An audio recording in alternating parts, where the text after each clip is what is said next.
Bem, hoje a gente vai estudar MRP. E o que seria o MRP? O MRP nada mais ele é uma técnica que converte o MPS, Programa Médio de Produção, para os itens que compõem o produto final. O objetivo é assegurar que esses itens, essas peças que compõem o produto final, elas estejam na quantidade certa e no momento certo para a produção desse produto. As características, a gente vê que o MRP ele disponibiliza a necessidade de cada parte, cada peça no período planejado para atender o MPS. E ele é útil quando o produto final é bem composto, tem vários elementos, o que torna mais complexo esse estudo de cada item. E ele também é aplicável a uma produção por lote. Ele é um sistema de gestão de estoque para uma demanda dependente, porque ele calcula suas necessidades a partir do MPS.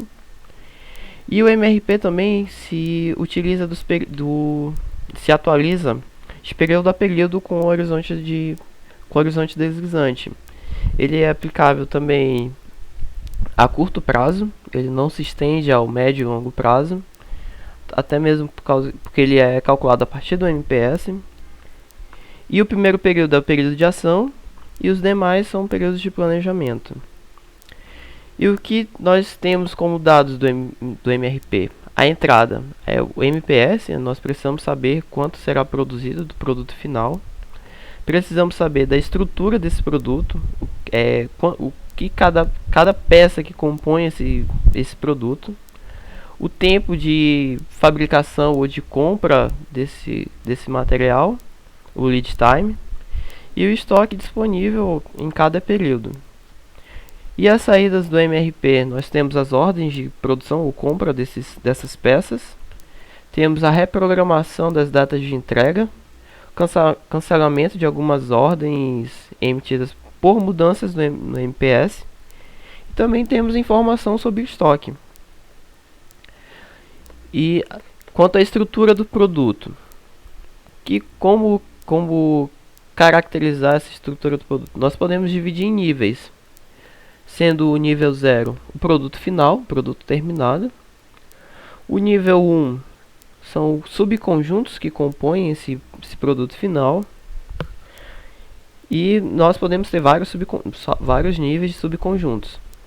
O penúltimo nível são peças que a própria fábrica ela produz. E o nível inferior, o menor, é o nível N, que são as partes compradas. Aqui nós podemos analisar de uma forma melhor esses níveis, sendo que na árvore de estrutura é bem mais visível esses níveis, sendo que o X é o nível 0, aí temos o outro nível, o nível A, que é um subconjunto, e o nível mais inferior é o B, o C e o D, são itens comprados, itens que a empresa precisa comprar. Aqui é uma tabela que mostra os dados para calcular o MRP. E aqui fala o que cada um significa. Necessidade bruta, a demanda do item durante o período. Os recebimentos é uma quantidade já ordenada, que ela entrará no começo desse período. Estoque disponível, é o estoque disponível nesse período. A necessidade líquida é o que a gente vai precisar menos do que a gente já tem. E as ordens planejadas são as necessidades líquidas adiantadas em um número de período igual a LT, que é o lead time. É a ordem que é o que a gente precisa fazer, levando em consideração o lead time. Mas para explicar melhor, a gente vai ver pelo exemplo. Aqui nós temos um produto X, que é feito de um subproduto A, que por sua vez é feito de dois produtos, o C e o D, sendo que X precisa de um A e o A precisa de um C e 3D. O X também é composto de B, que necessita de 2B para fazer um X. Aqui nós temos o lead time para cada item. Vemos que o X ele é um lead time de 0 semanas. O lead time de A é 1 semana para poder ser fabricado. O B, o C e o D são 2 semanas para serem comprados. Também temos o estoque de segurança. Nem X nem A precisam de estoque de segurança, mas B precisa de 10, C precisa de 5 e D precisa de 15 no estoque de segurança. Vemos que os lotes de aquisição de X e de A é 0, não precisa ter um lote fixo, mas B, C e D é de 30. O mínimo para ser comprado de B, C e D é 30. Então vamos começar a fazer o MRP. A gente começa pelo produto final, o X, e vê que a partir do MPS a gente calcula a necessidade bruta de X para 10 itens na semana 6 e 15 na semana 10. Nós temos no estoque 3 itens de X. Então, para alcançar os 10 necessários na semana 6, nós precisamos fabricar mais 7. Então, na ordem de planejamento, na semana 6, nós colocamos 7. Precisam ser feitos 7 itens X. Como o lead time é 0, nós podemos colocar nessa própria semana 6. Aqui vemos que depois o estoque 0. E na semana 10 precisamos de 15. Também devemos colocar 15 no ordem de planejamento.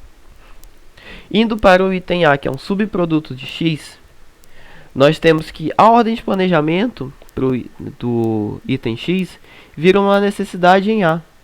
Então, foram ordenados a produção de 7 itens X. Como um de X, um de A faz um de X, então nós repetimos esses 7 e o 15, e na semana 6 e na semana 10.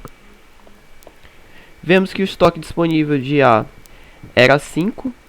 Então, para atender a necessidade bruta de 7 na semana 6, nós ordenamos a produção de 2 itens A.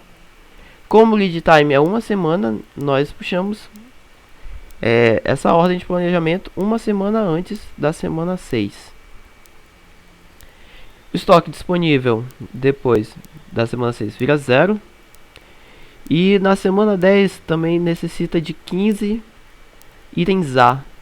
Então, estoque 0. Nós temos a ordem de planejamento de 15.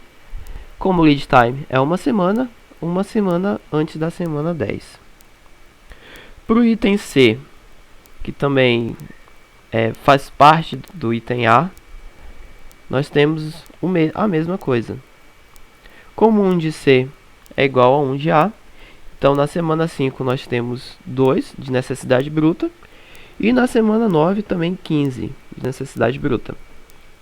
Temos que o estoque disponível de C era 10, então como era preciso 2 na semana 5, nós podemos utilizar o próprio estoque que tem disponível. Então a partir da semana 5 o estoque fica de 8 unidades.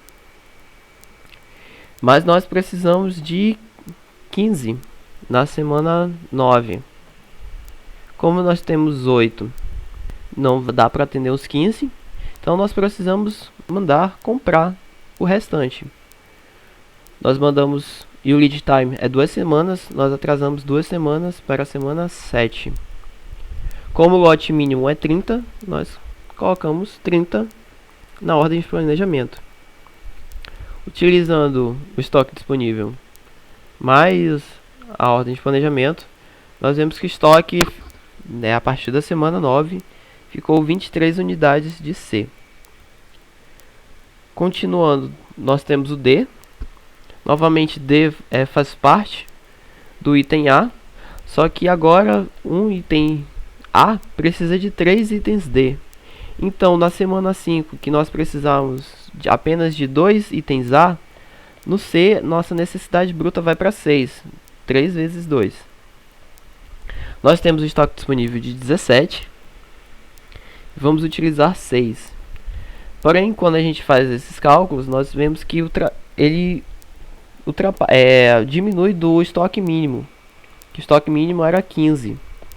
Então, novamente, é necessário comprar mais itens D. Como o lote mínimo é 30, nós compramos 30 unidades de D.